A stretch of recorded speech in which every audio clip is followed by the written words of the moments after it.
Hola, he decidido grabar este video para primero mostrar mi total apoyo a la niña María y a su madre, que están siendo resguardadas en el consulado de Uruguay en Barcelona, el cual viene siendo rodeado por la policía catalana desde el día de ayer. Creo que es muy importante que la comunidad migrante y racializada se haga eco de este tipo de casos y se informe sobre este tipo de casos, ya que no es una situación excepcional lo sucedido con el llamado caso María, sino que es una práctica común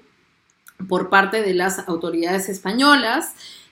responder de esta manera ante las denuncias de agresión o abuso sexual por parte de progenitores a sus hijos. Como lo sucedido en el caso María, en donde la madre denuncia al padre de un posible abuso o una posible violación a la menor por ella ver ciertos síntomas en la hija. Y como pasa, como digo, en otro montón de casos que se pueden ver en la prensa, así como yo he podido ver de primera mano, la reacción de las autoridades ante esa denuncia no es investigar al presunto violador o al presunto pederasta, sino es cuestionar de manera sistemática e investigar a la madre, cuestionarla psicológicamente, diciendo que no está estable o que está psicológicamente afectada y que la denuncia se debe a esta inestabilidad psicológica. Y acá me parece muy importante hacer una acotación de decir, bueno, pues entonces las autoridades están diciendo que si una persona que tiene una patología psicológica es violada o ve una violación, las autoridades se tienen que negar de forma sistemática a investigar al presunto violador o al presunto pederasta. Es gravísimo que se utilice la inestabilidad psicológica como una excusa para descartar de plano la posibilidad de una situación tan grave como la violación de un menor, ¿no? Porque así esa persona tenga una patología psicológica, puede tener la capacidad de ver o puede estar viviendo una situación de agresión.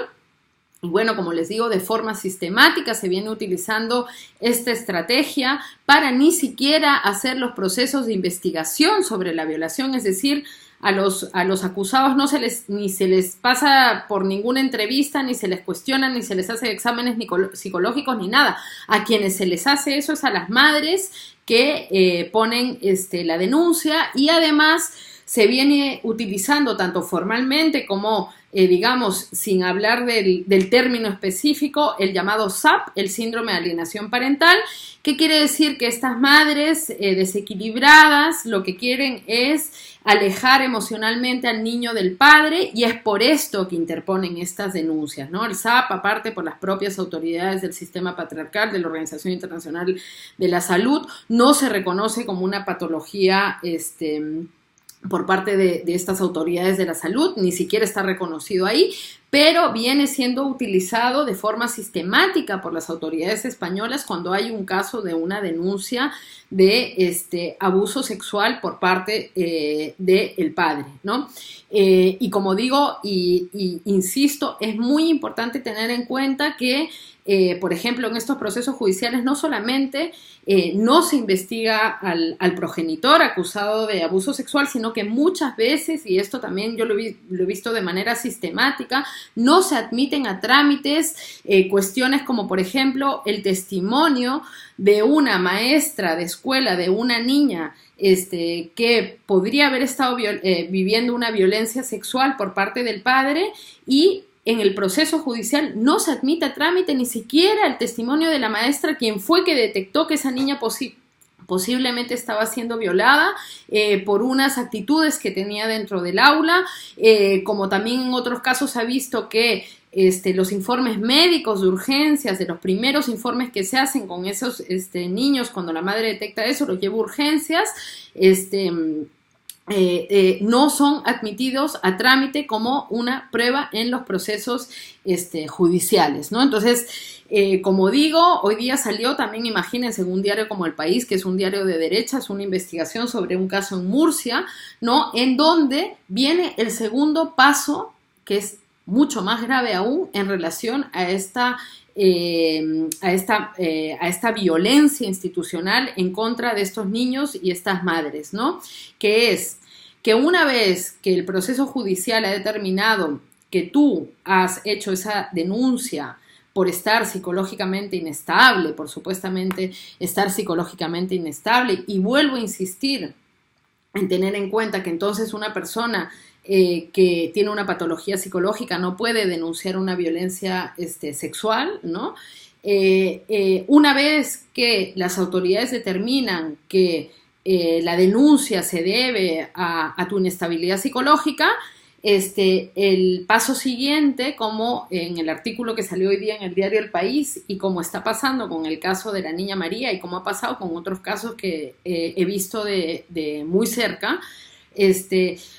se determina que la madre no está capacitada para cuidar al niño y por ende se le da la tutela a aquel acusado de violación y de pederastia que no ha sido investigado. Y esto es gravísimo, porque esos hombres ni siquiera pasan por ningún tipo de entrevistas, investigación ni nada por el estilo, sino que automáticamente se le cuestiona a la madre y lo peor es que se pone en riesgo y en bandeja a esos acusados de violación y esos presuntos pederastas y violadores, a esos niños, ¿no? La niña María y su madre están resguardadas en el consulado Uruguay porque las autoridades españolas le han dado la tutela al padre acusado de violación que no ha sido debidamente investigado, como digo, como pasa en otro tipo de casos. Y todavía es aún más grave que luego estas madres, algunas se les suspende absolutamente las visitas. Yo he visto un caso en donde una madre va más de 2 años sin ver a su hija que está viviendo con el hombre acusado de haberla violado en el caso de la niña María le dan visitas una vez a la semana con supervisión durante 2 horas, ¿no? Lo impactante es que ese mismo sistema y esas mismas autoridades, cuando hay casos de violencia de género en donde el padre ha pegado, maltratado a la madre, se ha ido por el proceso judicial, se ha juzgado a esos hombres incluso han pasado por la prisión, y aún y así se mantienen las visitas obligadas para los niños con esos hombres que han maltratado incluso muchas veces a sus madres al frente de ellos mismos, ¿no? Entonces, ¿cómo puede ser que incluso un hombre violento que intenta matar a la madre, que pega a la madre, que maltrata a la madre, que incluso estas autoridades patriarcales reconocen que ese hombre ha violentado a la madre, se les respeten las visitas con los niños y a las madres que hacen lo que tiene que hacer cualquier madre para proteger a su hijo cuando ve una posibilidad de que esté siendo agredido o violado sexualmente por el padre, se les ponga unas restricciones tan contundentes en relación a las visitas con los menores, llegando al punto de haber casos en donde las madres van más de 2 años sin ver a sus hijas, porque supuestamente son psicológicamente inestables y son un riesgo para estas menores, ¿no? Como decía, creo que esto también tiene mucho que ver con cómo el sistema judicial patriarcal recriminaliza a las víctimas, tanto como pasa cuando hay una situación de violencia de género, cuando hay una situación de agresión sexual. Todas sabemos el riesgo que implica ir a las autoridades a denunciar, ya que una va a pasar por un proceso de cuestionamiento, un proceso muy violento en donde la víctima no es cuidada como tiene que ser cuidada y donde lo que se hace es que se le cuestiona. Pues en los casos de pederastia sucede exactamente lo mismo y viene sucediendo de forma sistemática, que los niños son separados de las madres y puestos a disposición del acusado de violación. Aquí también me parece muy importante y en el contexto, digamos, migrante y racializado, tener en cuenta que, bueno, al menos los casos que yo he visto de este tipo, en donde el eje migrante aparece o donde las víctimas es una niña, un niño y una mujer migrante, pues la situación es muchísimo más grave porque obviamente las mujeres migrantes que denuncian por agresión sexual al padre de sus hijos se ven en una situación de indefensión total ante el sistema jurídico español. Incluso he visto un caso, por ejemplo, en donde el argumento de que psicológicamente la madre no estaba estable y no podía cuidar a la niña, por ende tenía que ir a vivir con el acusado por violación, era que la madre sufría el llamado síndrome de Ulises, es decir, que por el proceso migratorio estaba afectada psicológicamente y que eso era lo que no le permitía cuidar a su hija y que por ende, por eso, la niña se ve obligada hace muchos años ya a vivir con su violador o con el presunto violador, ¿no? Y estos son las autoridades que obligan a las madres, como en el caso María también, a entregarlos, a entregar no solamente toda esta desprotección, ¿no? Sino que se ven las madres obligadas a cumplir las visitas con estos sujetos que gozan de bastante impunidad, ¿no? Y en donde las madres son las que tienen que entregar a sus hijos a estos acusados de presunta violación, ¿no? Creo que es muy importante también tener en cuenta el rol del consulado uruguayo, el cual yo realmente, por lo general, las personas migrantes estamos acostumbradas a que las autoridades criollas, en el caso de Latinoamérica, o las autoridades pues de las ciertas élites del sur global nos den de espalda en los consulados, y creo que es muy importante reconocer el excelente trabajo que está haciendo el consulado uruguayo al realmente proteger a esta niña y a su madre, y al realmente responder ante la necesidad de unas ciudadanas uruguayas viviendo en el contexto español. Y pues más que eso, pues todo mi apoyo a ellas, y ojalá que más madres cuenten con apoyo como para atreverse a salir públicamente en relación a estos temas, porque muchos de estos casos son absolutamente desconocidos, porque no es solamente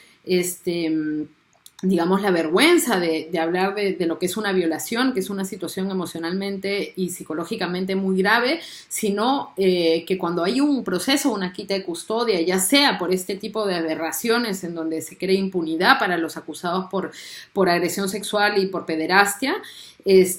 sino casos como, por ejemplo, lo que vemos de forma sistemática, pues casos en donde se quitan las custodias por falta de vivienda, por problemas económicos, por no tener papeles, por ser adolescentes, por ejercer el trabajo sexual. Hay mucho miedo y vergüenza por parte de las familias a salir públicamente a denunciar esto, porque la respuesta social está alineada con la institución y con las autoridades que dicen algo habrá hecho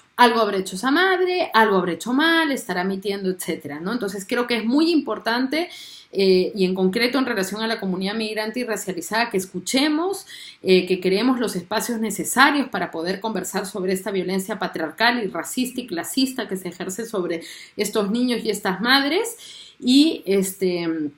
que podamos crear una situación en donde ellas puedan salir